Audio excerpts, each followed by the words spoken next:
Hello, everyone out there, and welcome to Emilio is Dead. This is our fifth episode. With you, as always, I am one Rothschild, and with me is co-host one Mr. Deke Slenson. How are you doing tonight, Deke? No complaints on my end. Tonight, we're going to be discussing the filmography of one Timothy J. Burton Esquire, filmmaker extraordinaire, hot topic. Hot topic. And has bad hair. And it's not the lead singer of The Cure. Johnny Depp's boyfriend. Helena Bonham Carter's whatever the fuck she goes for. Mr. Tim Burton. Baby daddy. They have kids? I believe. Could you picture Tim Burton fucking? Do you think he gives her direction during it? You're not moaning loud like enough, Helena. He's probably staring at a poster of Vampirella or some shit.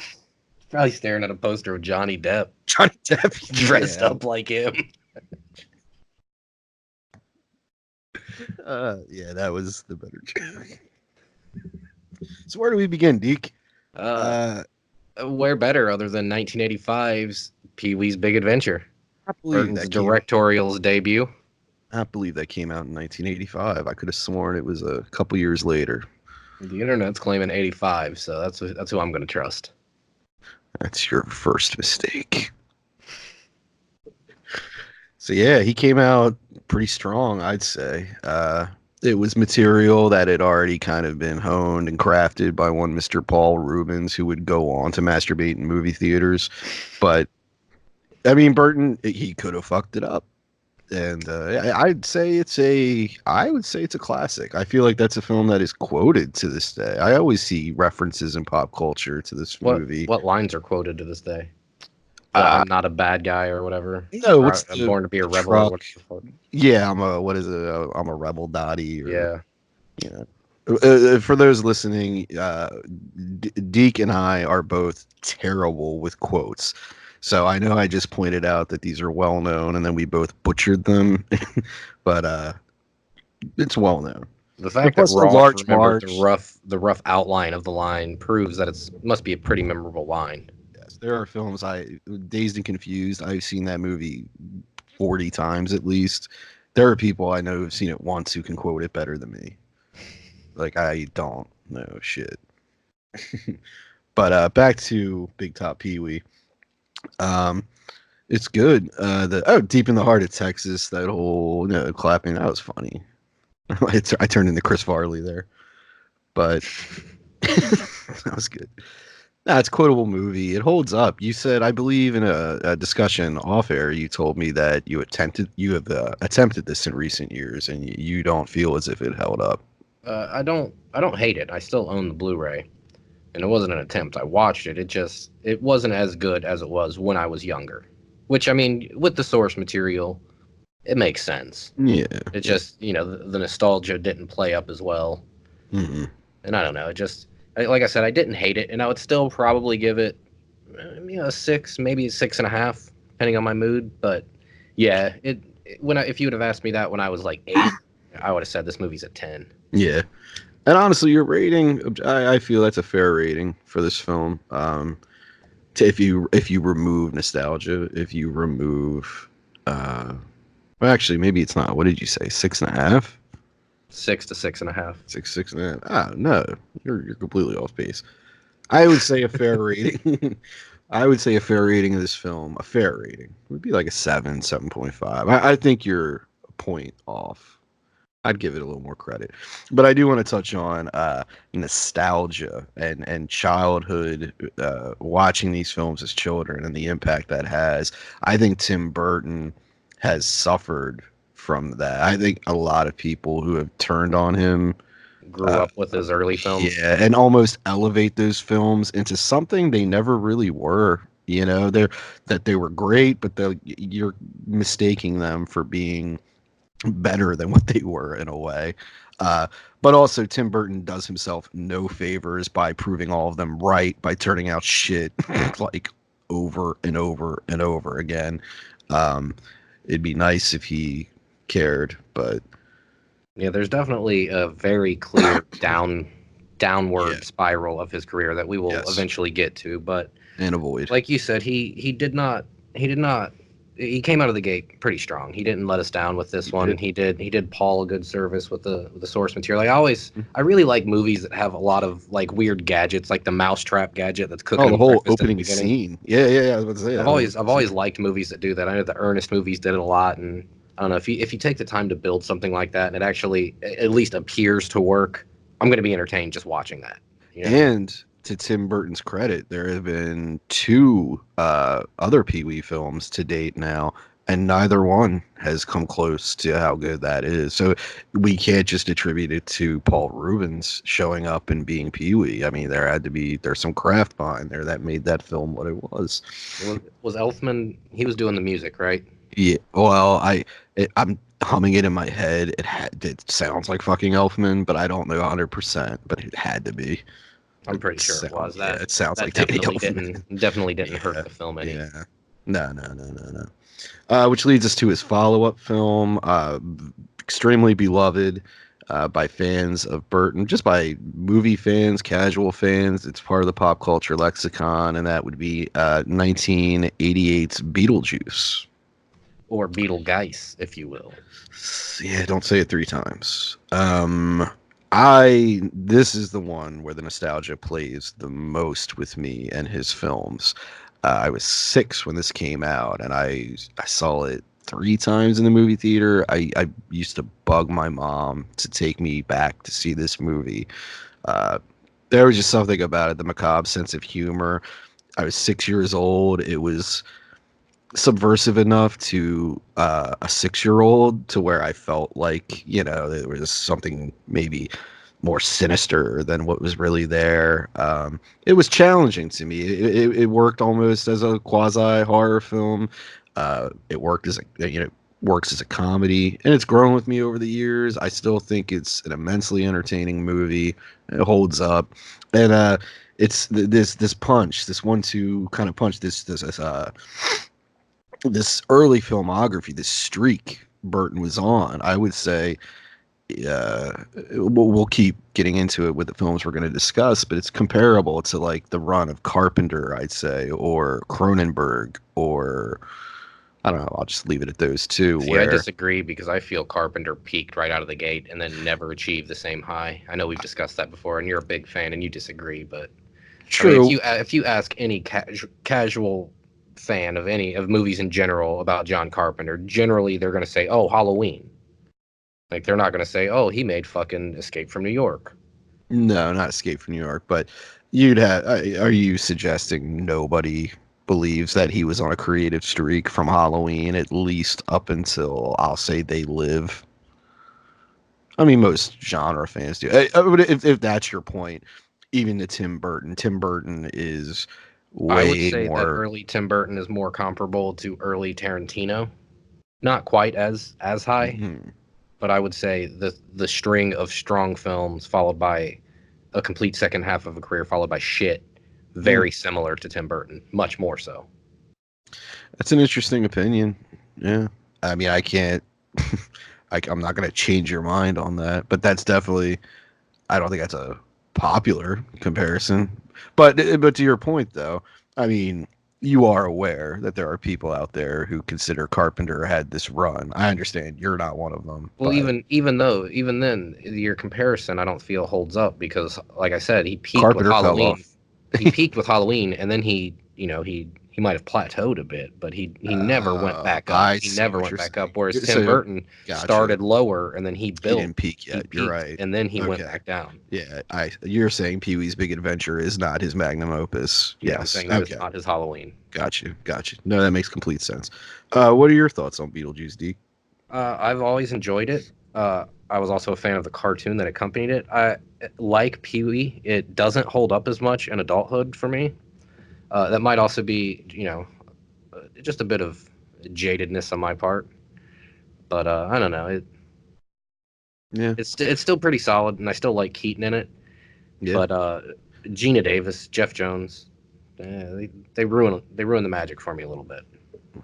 How so? I believe I can name two films both of them have done that you are a fan of that and for people unfamiliar with the show, that is an incredible record for any actor concerning Deke. Uh, what do you have against them in it? Just their portrayals. Well, Jeff Jones in general, just fuck him, and just Gina Davis. I don't know I thought you her would have acting in it. I thought you would have gone after Alec Baldwin before them, honestly. I mean, with the exception of Jeff Jones's extracurricular activities. Honestly, I don't mind Baldwin. It's Baldwin might be my second favorite character in the movie next to Keaton. Mm. And you know what's always interesting, and I feel like this can't be said enough, for a movie called Beetlejuice, Michael Keaton, how much screen time does he have in this movie? I'd guess it has to be less than 15 minutes the entire film. Are we counting like just him or him with like heavy prosthetics or like the things that are Him supposed to with be heavy him, prosthetics, every like scene, the big every carnival scene, ride? yes, every scene. If you add it up, I mean, you see him in the beginning, you see his hand, you know what I mean, going through the business section, which is the obituaries. Then you see the commercial, which even that commercial doesn't happen until about maybe 40 minutes into the movie. Then they go and see him. He comes up when they first go into the model. Then he's gone again for a while, and then he really doesn't come back until that snake scene in the very end. And if you add up all that time, it's not much. Most of the movie is not him, if you really, you know, look at it. So do Uh, you think that's a problem for the film, or do you think it works in the film's favor, like with Jaws? it works for me. I think it's a problem for modern audiences. I think if kids today, like I talked about my admiration at 6 years old for this film, I don't know if 6 year olds today would sit through Beetlejuice. I think there's certain scenes that would capture them, but getting to those scenes, I don't know if it would hit the same way. I I think the beginning does a good job of instantly fucking with you by having, spoilers, the two what you think are the lead stars die like Hmm. right off the bat. So I think the way it's paced, it would and it does. That's But good. I hope it does. I'm not encouraging it not to. I wonder about that. what are your opinions on the possible sequel that is it happening, isn't it happening? Do you think there are any chances at all that it could have even a shred of decency to it? Or do you think it's pure diarrhea water right out the gate? Well, my opinion aside, one word, Dumbo. So no, it's not going to happen. Um, my opinion aside, I never, ever, ever wanted it to happen. The aforementioned cartoon that you brought up, I hated that as a child because I was like, why are you watering down this great movie? And I was a kid. Like, I hated it. I hated how, like, in that cartoon, him and Lydia were like friends. And I have no idea what the fuck that cartoon was all about. But no, I do not want a sequel. Who does? Give me Uh, like what who what all right, what sane person does? One, the CEO of Hot Topic. Two, Tim Burton's accountant Yeah, or agent, whatever, whoever is making yeah, 10% off the yeah. dude. Three, probably Helena Bonham Carter and Johnny Depp. Oh God! If all right, if this inevitably happens, can we please get them as far away as possible? Actually, no, throw them in there. I'm not watching it. I don't care. Throw them in there. Fuck it. Right. Well, I think that brings us to 1989's Batman. Is it wait really quick? Is it did they change that Hawaii bullshit that they were trying to do for so many years? I don't know. Yeah, let's keep going. Thoughts on Batman? I love it. I do. Your pals, they're not bad guys. No, I adore it. I was 7 when this came out. There's well, not a shocking confession, but a personal fact. I believe I've seen every Tim Burton, every film we're probably going to touch on. I saw each of them in the theater as a child. I mean, these were pivotal films for me. And I remember the summer of '89. I was 7 years old. Dude, kids had that bat symbol cut into their head, into their hair, man. Like this was a big deal. You, this film, my grandmother saw this in the fucking movie theater with people she worked with. Like my grandmother, you know what I mean? Like, I take it she dude, wasn't a big cinemaphile. She wasn't, but even it's Batman. Like, what the fuck? At that point, everyone's frame of reference was basically Adam West. Like, I'm Everyone saying, who had come on. never picked up a comic, obviously. Which, dude, comic fandom was not was not bragging rights at this time. You know what I mean? There was no internet. There was no, that wasn't like it wasn't chic to be a geek. You They know were what I about to mean? go through a grand resurgence though in the early '90s. Yeah, but no, I think it's a solid movie. Same thing with Beetlejuice. There's a macabre sense of humor. Nicholson definitely lends himself to that dark humor. One thing That we didn't touch on Beetlejuice that carries over to this one. Beetlejuice was where I feel the look of Tim Burton really started. Like you the see hints of dark it. the dark imagery and all that. Sure, you see hints of it in Pee Wee, but it's not the motif of the entire film. Yeah, Yeah. Oh yeah, yeah, definitely. but I mean, even in Beetlejuice, did you ever notice the when he comes out of the table at the end? Attention, Kmart shoppers. I'm sorry, I can quote that whole movie, dude. I've seen it a billion times. If you look at one of the ornaments hanging from his head, it's Jack Skellington. Um, and this is before Nightmare Before Christmas came out. You know what I mean? Like that, definitely the Burton aesthetic was on full display. That was the debut of it. I agree. but I think that look helped out the Batman film a lot, and I think that, like we've mentioned before, that's why a lot of people just instantly shitted on the Schumacher Batflicks because they changed it and went for a more, color-rich palette. And that says a lot. I mean, how many directors do you have, like common people, noticing that big of a difference in sequels with the shift of a director? You know what Yeah. I mean? I mean, that says a lot. What are your thoughts on it? As you're, I'm not as well versed in the comic universe as you are. As an adaptation of Batman comics, how do you feel Tim Burton did with the material in '89?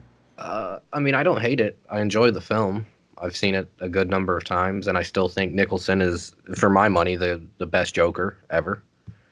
Uh, the every like we've talked about off air before, there's a lot of intentional humor in both of them, Mm-hmm. and I mean it doesn't it's sort of obtuse with the rest of the film. The dark imagery, and then the super seriousness, and then like you said, he in the second one he's scratching a CD and shit. Well, I mean, that's a very extreme failure on Batman Returns part. But yeah, I see what you're saying But about that humor. like in the first one, Nicholson pulls the gun barrel out of his pants that's 3.5 feet long. Yeah. A little bit too ridiculous for me, but at times. But yeah, no, I don't hate it. And this one probably, my opinion on it's probably gotten stronger over the years as I've seen it, as Same. opposed to the first two where it's diminished. This one, I don't know, it didn't necessarily outdo the hype as I remembered it, but it matched it. I'll say, it wasn't. It Oh didn't. yeah. It didn't diminish. And like you're a bit younger than I am. From what I recall of that time, I was 7 years old. I don't remember anyone complaining. I remember everyone kind of the word on the street was that how is Mr. Mom gonna be Batman? Um when the movie came out, you never heard anyone say that again. You know what I mean? Nobody complained about this movie. I don't. I think even comic fans were so happy to see something that uh, like it didn't nail. I think the tone of Batman or whatever, like It got Frank certain Miller aspects stuff. right. But it was the closest to it ever compared to Adam West. Compared to the iterations before it. This was like, and where comic book movies were at that point in time. I think it's yeah, I mean, dude, that movie gets way more right. Uh, not only as a comic book movie, but just as a movie that it gets wrong. And Tim Burton wisely stuck to being Tim Burton and didn't do like a Richard Donner Superman vibe. You know what I mean? Which Yeah. I'm sure could have been the easy route and the bankable route to go at that point in, movie history. Well, I mean, until that point, that was really like It was the the only. the comic book movie to actually make money Exactly. on a big scale, at least. Exactly. Yeah. Until Batman. Yep. Which brings us to 1990s Edward Scissorhands, which I Old love. Eddie Scissors. Oh, Eddie Scissors. I love that this film followed Batman. I loved it. It to me, it always felt like it was Burton. Like, all right, I gave you one, now give me one. This is a Tim Burton movie through and through. This is what I envision Tim Burton's psyche being. Yeah, I think This is this one, like we just talked about, the look of Tim Burton. I think this one, it fully realizes, like it's like yes. peak Tim Burton vision. If we could do that being John Malkovich thing and walk into Tim Burton's brain, I imagine it looking like Edward Scissorhands over anything else. You know, Like the suburban part or yeah, the all of it. Yes, that clash of the Avon lady pastel colors with walking up to a the goth. decrepit Yes, castle. Yeah. that is Tim Burton in a nutshell. And I think this movie is very sweet. As again, I've seen all these movies. I have an affinity for them because I was a child. Uh, this movie made me made me cry. I think it's a very sweet movie. I am very. I've noticed this. I'm very. Hormonal. Yeah, it's a rough time. Just going through changes. No, I'm very drawn to. I like art by and for or about outsiders. I like stories about outsiders who are, that like human stories about outsiders. And I think this movie does it very well. And it could, I mean, the title alone, this movie could have been a fucking train wreck. It sounds ridiculous on paper. It sounds stupid, but like I think he nailed it being a fairy tale. It feels magical. It really is a beautiful movie. Correct me if I'm wrong, but weren't Johnny Depp and Winona Ryder like just They starting to date there? I don't know if they just were Well, I mean, starting, they were but they they weren't at that divorced yet. It wasn't Wino on his arm, right? no. Or you mean it wasn't? Oh yeah, He yeah, hadn't yeah. erased half of her name. Changed Yeah. the tattoo yet? No. Well, I Yeah, think that they definitely were still helps the together. film a lot, you know, like their chemistry. I think that definitely helps. I It do agree that it does. does have that fairy tale quality, and And not only that, like I'm saying, we're saying this is the most Tim Burton movie that's ever been realized. So imagine you have two of the main characters in love in that moment. You have Tim Burton in love with all of this. You have Vincent Price, who I'm sure is Tim Burton's like God. You know what I mean? Of being a yeah, part of it. He has free reign because Batman was such a huge success. I mean, this whole movie is like one big labor of love. It's felt. I feel it when I watch that movie. it's probably hands down my favorite Tim Burton movie. But well, at the end of this podcast, Yeah. we'll go through and give our top threes. We'll rate them. So that following up Edward Scissorhands, he went back to the studio. Modi, he returned to the franchise that made everyone billionaires, Nicholson included. He was a genius for negotiating points of merchandising into his contract for the original Batman. He returned with Batman Returns in 1992, a film that I would arguably say is maybe better than its original. The only thing that I feel it's not as good as is I don't think the Penguin is as good a villain as Joker. But I mean that's just kind of a personal preference in general. You know, a short, I don't overweight either. guy with a umbrella isn't it obviously is not as big a threat as a maniacal clown with 1,000 gadgets and shit. But I mean Yeah. that's a small gripe. And I think again, I think Burton at this point had clout, so he maybe mistakenly went a little too Tim Burton on it to get him fired from the franchise.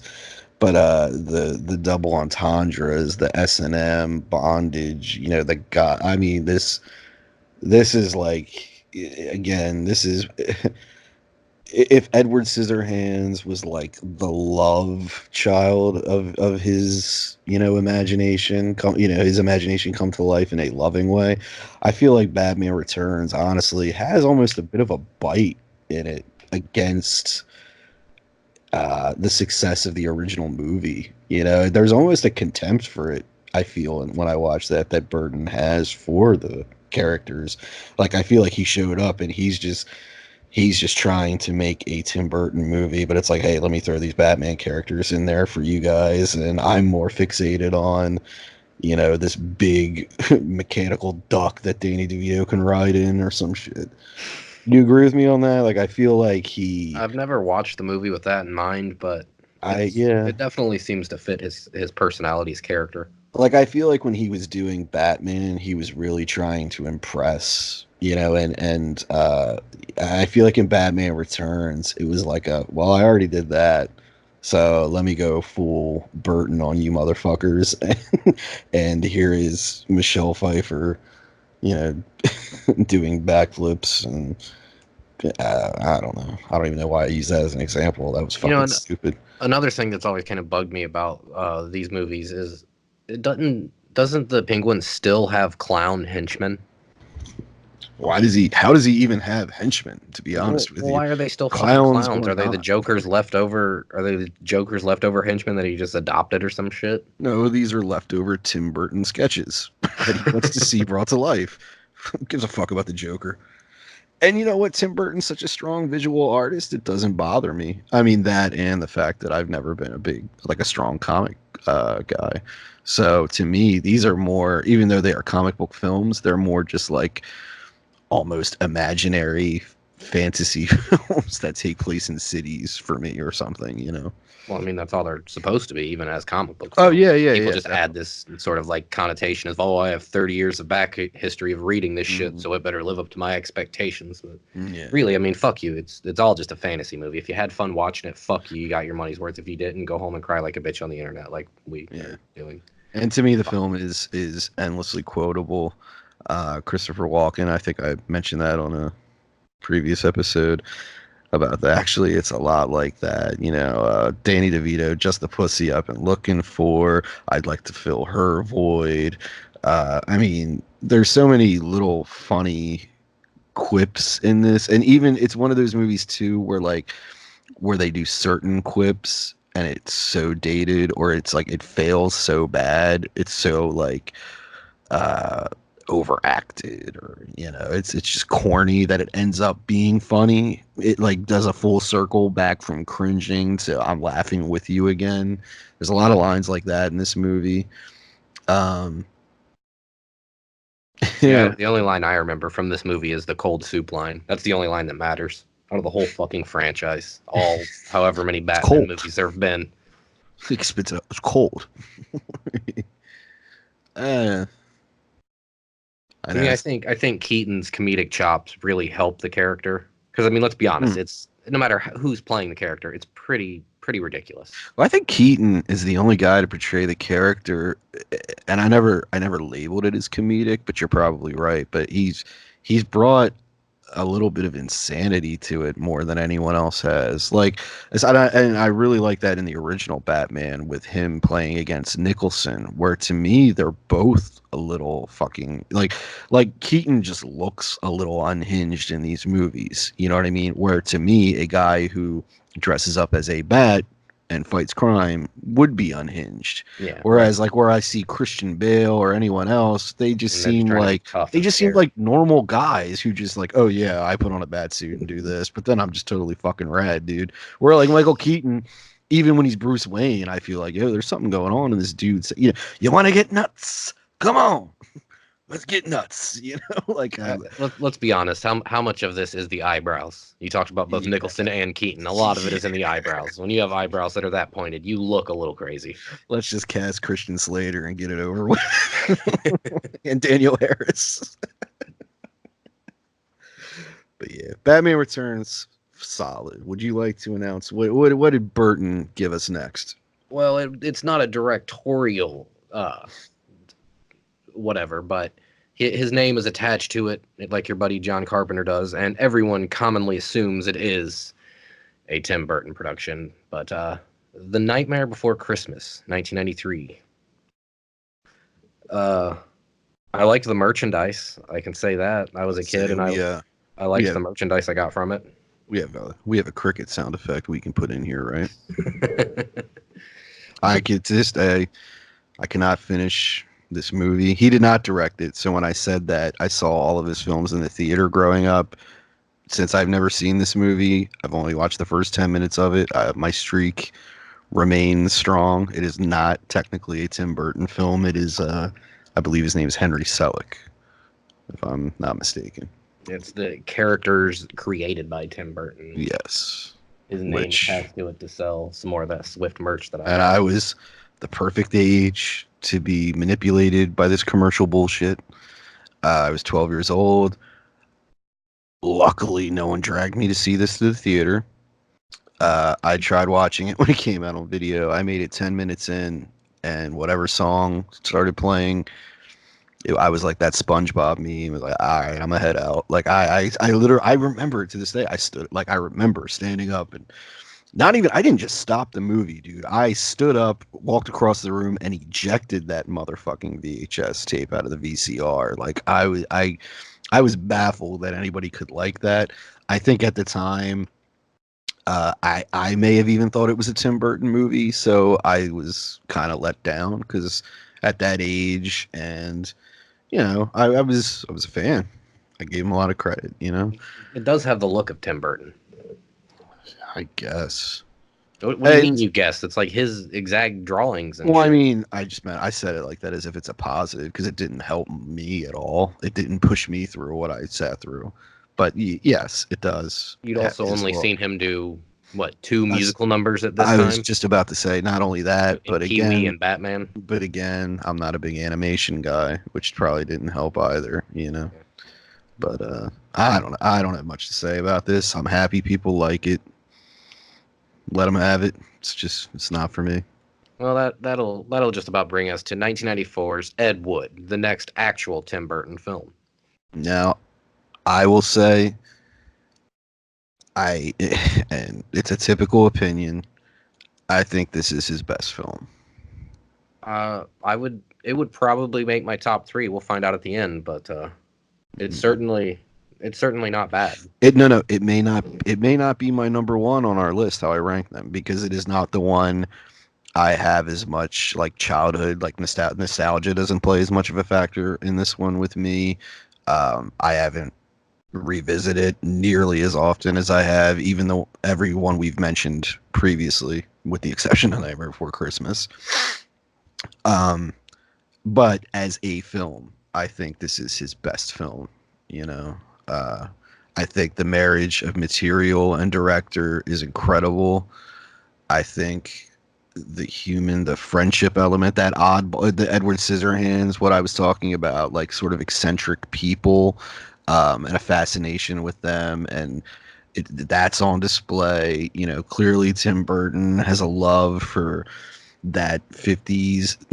I mean, I don't even, was he like an Ed Wood fan before that, or I'm sure he was. You sound like a bigger Tim Burton fan than I. You would probably know more. Yeah, I probably knew at one point, but even if he wasn't an Ed Wood fan, he's clearly influenced by that era. I mean, he is. Why am I even thinking he's an Ed Wood fan? Fucking say it, Jesus. It's just perfect. The casting, Depp knocked it out of the fucking park. Say what you want about Depp. I'm a fan. I tend to defend him, but even if you're not a fan, he was perfect. I don't hate him, but he's one of those people where when he's good, but when he's not, he's absolutely atrocious. That's fair. But Martin Landau, the whole Bela Lugosi stuff, man, there's such an odd sweetness to this movie, their relationship in it. I don't know, man. This is one of those movies for me that I sound very corny saying this. But I just got goosebumps, like thinking about it. Like it's just one of those movies that I just feel like it's perfect. Do you need a moment alone? I also do have a fan blowing like right on me. It's a little chilly in here, but no, I do. I can't think of anything differently that should have been done, or I couldn't be like, man, someone, this director could have done that better.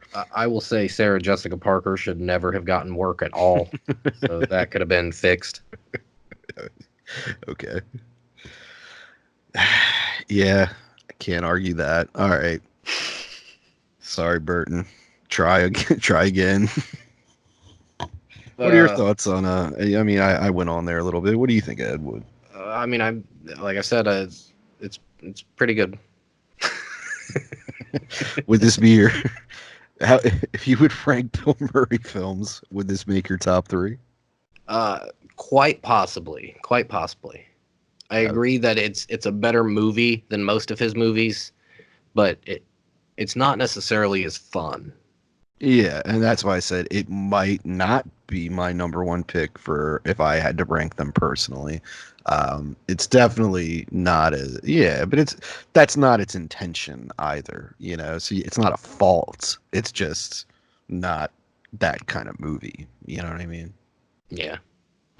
But so what did that brings us to his next movie, 1996's Mars Attacks, which is that kind of movie. maybe a little too much, some would say. Some would say, and they would be wrong, but they're entitled to have that incorrect opinion. I would like you to go off on this one because I have a feeling you're a bigger fan of this movie than I am. I've summed up everything that ever needs to be known or said about this film in a previous episode, but you get two fucking Jack Nicholsons. I'll say that again. I'll say that again for the audience.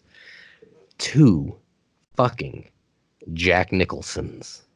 One with a ridiculous fake nose and mustache, one the classic Jack. Take my fucking money. You didn't see that One Flew Over the Cuckoo's Nest bullshit. Pull this off, folks. Say what you will about The Shining. There was twins in it, but I only recall one Jack Nicholson. They're not twins, but there are some brothers in this. I know, there's some kids, so God damn it, I was just making a dumb joke. There's some similarities. But yeah, I've always been a big fan of Mars Attacks. I had no previous knowledge of, the old fucking whatever shit it was supposedly based on. Wasn't there like trading cards or something? Trading cards, and I think there was like some comics and maybe like I don't know what else. Maybe like a radio show or some shit. But I will say I have no previous knowledge of what it's based on, but that might have also helped it. Because I mean, obviously the title gives away what it's going to be about. It's not like it's a big surprising moment when suddenly the Martians attack. Yeah, this movie isn't exactly about keeping a tight lip. Spoiler. Wow, did you see the third act of Mars Attacks? They really went there. There's nothing to say about that. I want to point out though, if you are going to do the Sarah Jessica Parker thing to Ed Wood, Lucas Haas bugs the fuck out of me. And it could also be said that Sarah Jessica Parker is in Mars Attacks, so yeah. But they put. I guess you could also say poetic Lucas justice. Since she's a dog. What character did the Luke character play? He's like the main dude who's like driving around in the truck. Redneck with the grandma. Yeah. He's never really bugged me, but I guess I can see it. There's just something about his face. He always looks like he's just like surprised to be on camera. I don't know, but that kind of always rubbed me. To me, it's enjoyable. I like it overall. I recommend it. It's not top material for me. This is when definitely the cracks are starting to show. I will say one thing about this film. It is the one out of the list, at least thus far, that looks the least like a Tim Burton film, with maybe the possible exception of Pee-wee. CGI, is that what you think? Well, yeah, that's also it's the first time that, at least in a major way, he's used CGI, and that will ultimately prove to be his undoing. But oddly enough, it's so shitty. It has a charm to it, especially over as time goes by. The CGI in this? Yeah, when it came out, it was kind of odd. I feel like nobody quite understood whether it was supposed to be serious or a parody or, you know what I mean? I think that's always hurt the film, is no one knows how serious it is. But again, it's a movie titled Mars Attacks. I believe there's even an exclamation point on attacks. So, yeah. The title is screaming at you. You get the point. I do think this was the cracks were starting to show. This was where I believe the trend started, where it was maybe the script's not as important and you're going a little, I think this is where it started. The movie's not a train wreck. I would go so far as to even label it underrated, but this definitely falls in quality, in my opinion, from every film we have thus far mentioned. It is a drop in quality for me. I don't know about every movie, but Yeah. Well, Nightmare Before Christmas, which wasn't his, but I was gonna put it above Pee Wee. no, I would put Pee Wee above that. But yeah, Pam Gray. I always loved he threw Pam Grier and Fred Williamson in there, and what's the other fucking dude? Because this was before Jackie Brown too, wasn't it? That it was 1996. Yeah, so even she didn't get a little Tarantino resurgence bump yet. And what the fuck was she doing in this?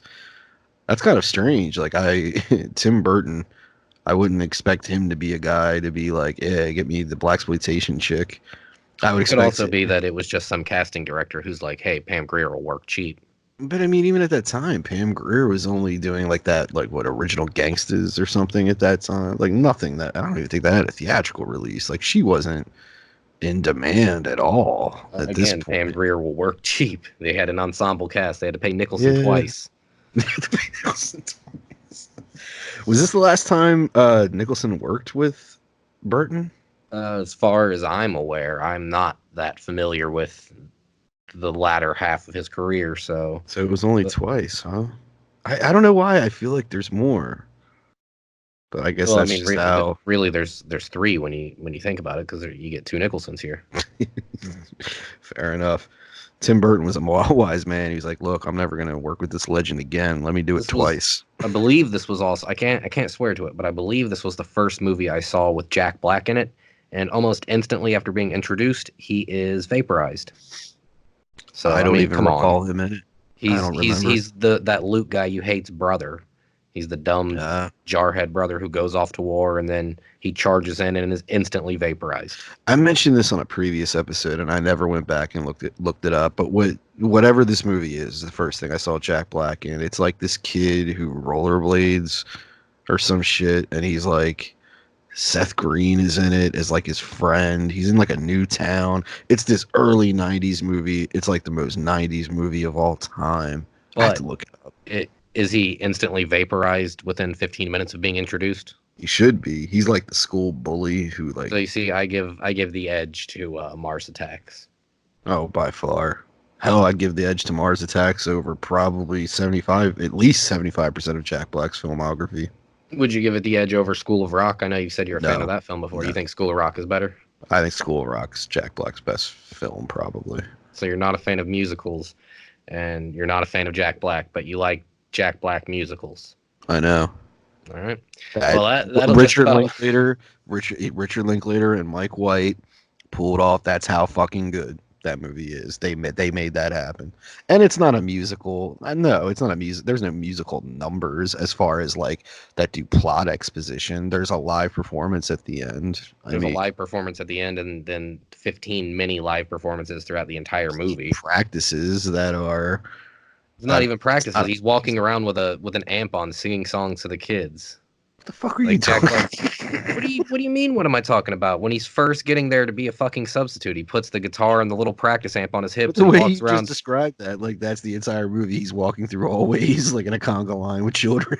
I mean, it's kind of. He's sitting An there fucking amp talking on to the his little belt. chick from iCarly, like, "Hey, we're gonna fucking sing a song today." That's not a musical. The Nightmare Before Christmas, those are songs being performed as exposition, as part of the plot of the film. Yeah, School they're not breaking out into dance and shit, but Yeah. still, it's Jack Black singing for about 45 minutes of a 90-minute movie. I will come out and say this, Deke. How dare you fucking blindside me with this School of Rock shit during a Tim Burton episode? You motherfucker! I will go hard. What are you talking about? I just made this episode interesting. Yeah, So save that for the Richard Linklater episode. That will never happen. that'll just about bring us to 1999's Sleepy Hollow. I know you're not a fan of Christina Ricci. You've said that before, but you are a fan of Depp and you are a fan of Christopher Walken. What are your And thoughts? the great on Sleepy Jeffrey Hollow? Jones who returned. You forgot to mention that great What was guy. up with Jeff Jones constantly playing a dude in like the 1700s at this time? in that time era. Yeah, this was the same year as Ravenous. Like, This why? is the literal same, and it's like he probably just was in the same goddamn costume. He just was like wandering between sets. But I mean, when you see him in that costume, when you see his profile, something about it does kind of fucking You know, it Does. works. Yeah. What is that? God damn it. As I said, man, his extracurricular activities aside, he has a presence. I like the dude in a lot of movies. I'm sure he I had a presence during those extracurricular activities. Holy fuck! Can we talk about School of Rock?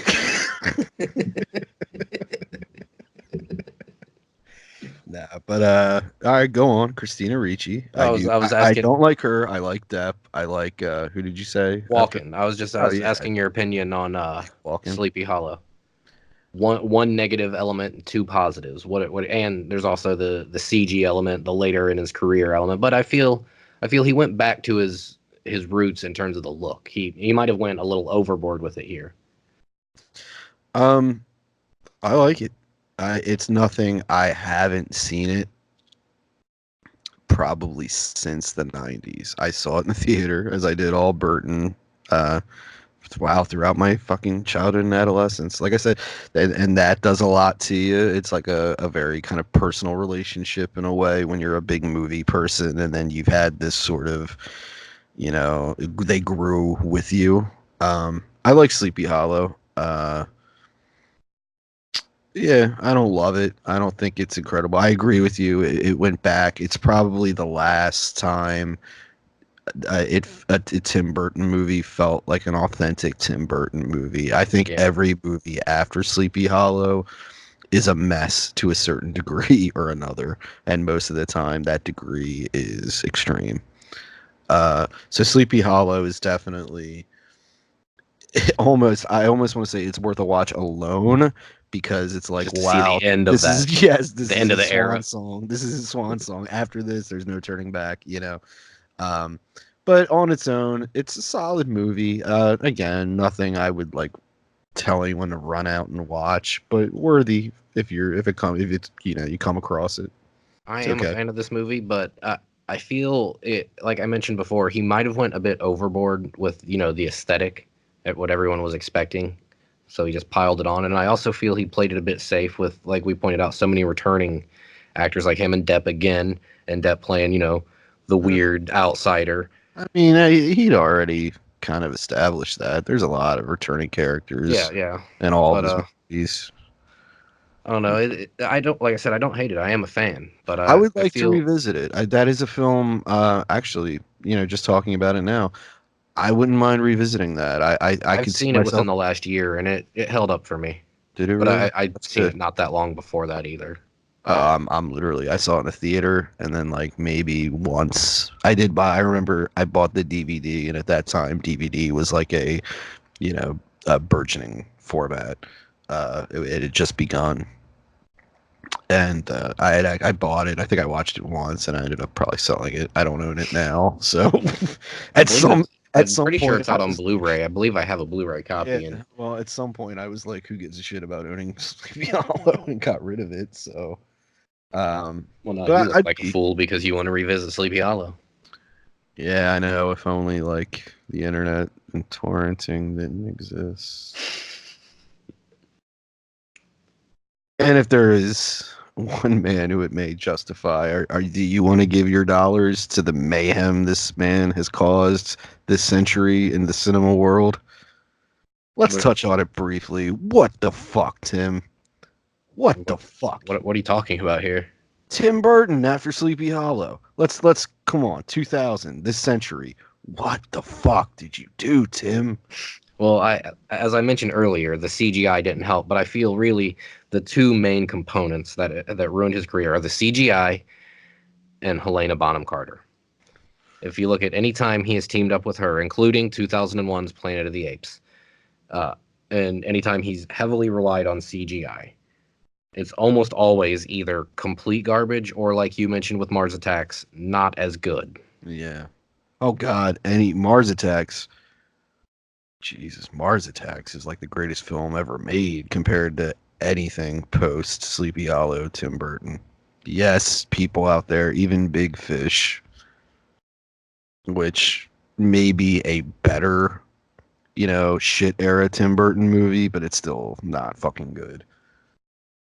I've never attempted it. The last one I watched Oh, was dude, Planet of the Apes, and I that was the last time that I Tim would Burton pay got my attention. I would pay money for you to watch Big Fish. I How, would how much we love it. talking? Because, dude, not only is it Tim Burton, failing and just destroying every shred of credibility he he built, it's like a sappy Forrest Gumpish kind of movie as well. Like, oh, dude, I would kill to see you react to that film. How much we talking here? Is that what we talking here? Yeah, Tim, come back to us. I do feel he has it in him. I do. I think one day he's gonna give us.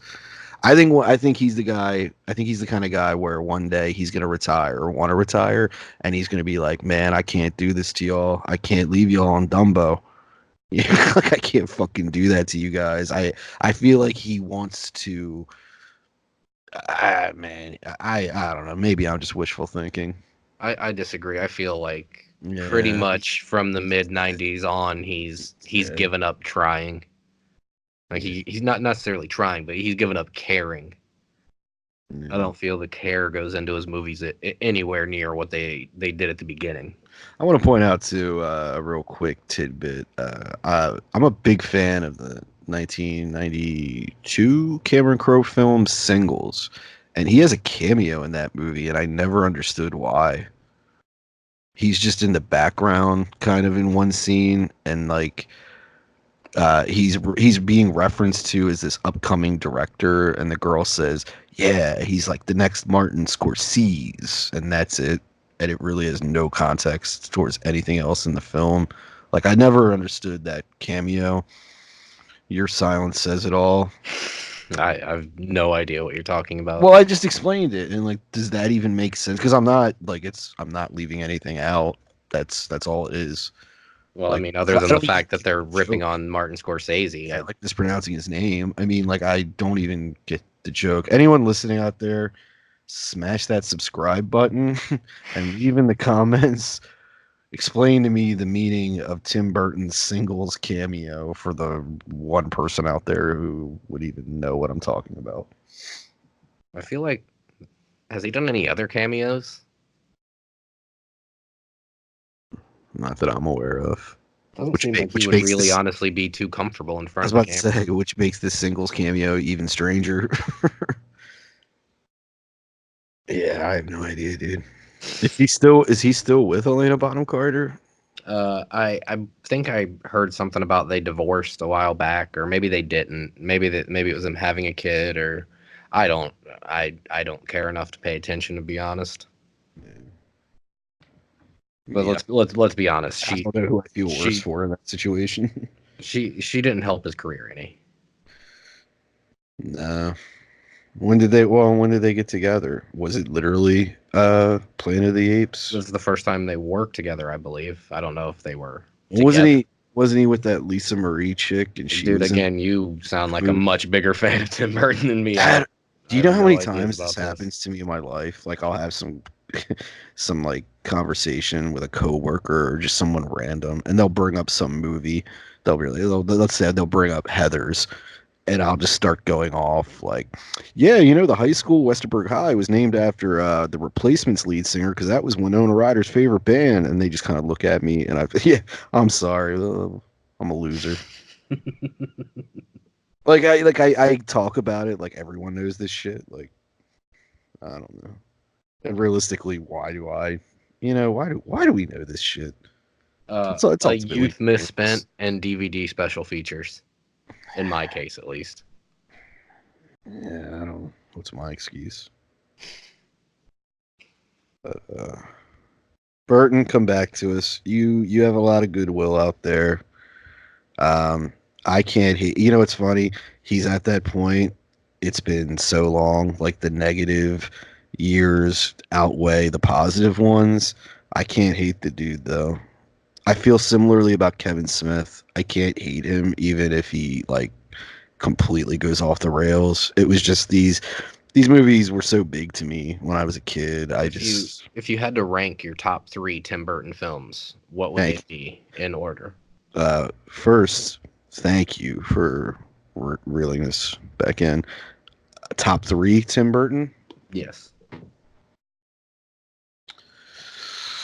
Shoo. See, I would go Yeah, go first. I have to think about this for a second. Let's see. Shit.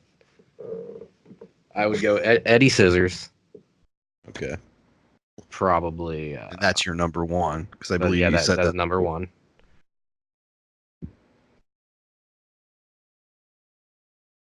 All right, I'll start. Probably Sleepy Hollow Mars Attacks. Oh, I didn't know you were that big of a Sleepy Hollow fan. I mean, it held up far more than most of the others. I'll say that. That makes me actually even more curious to revisit it. My top three, I'd have to say number one, Beetlejuice, because it was that I can't overstate it. I had this soundtrack on record when I was 6 years old. I would listen to Harry Belafonte. Like this movie was such a big part of my childhood. It's king for me. Two would have to be Ed Wood, because I feel like I have to make up for putting Beetlejuice as number one, as that is it is his best film. You know, it is. It's his best film. Three, I man, and you know it's funny, after talking about Batman '89, I was sitting there like, wow, I forgot how much I like that. I'm gonna have to go three. I'm gonna go Batman Returns, just for I feel like I've probably revisited that one the most. Maybe after Beetlejuice, I think I've seen that one the most. Out of all of his films. Yeah, yeah, and that says a lot. These films received many multiple viewings growing up on home video as a child. They were. Oh no! I'll do Edward Scissorhands. I'm sorry, Edward Scissorhands 3. Fuck Shit. that, man. No, yeah, wow, yeah. Edward Scissorhands is number 3. So I'll do Beetlejuice number 1, Edward Scissorhands, which I think that's a pretty solid. I think that's pretty. Like if somebody asked me, hey, who is this Tim Burton fellow, and what should I begin with? I think that would be a pretty good 3 films to give them. Yeah. All right, we miss you, Tim. Come back. This is Rothwell's Child, and I'm signing off.